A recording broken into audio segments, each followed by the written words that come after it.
İyi günler arkadaşlar. Kanalımıza hoş geldiniz. Bugün yine sizler için yepyeni videolarla karşınızdayım. İki başarılı oyuncularımız Elçin Sangu ve Barış Ardus'tan güzel paylaşımlarını sizler için hazırladık. Elçin Sangu, Sevdim Alabora, Yalancı ve Mumları, Kiralık Aşk, İyi Günde Kötü Günde bu dizilerde rol almış ve herkes tarafından çok beğenilmiştir.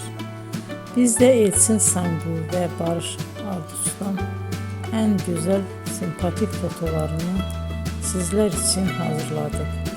Bu karelerin devamını istiyorsanızsa emeğe saygı olarak kanalımıza abone olup yorum yazmayı unutmayın arkadaşlar. Teşekkür ederim.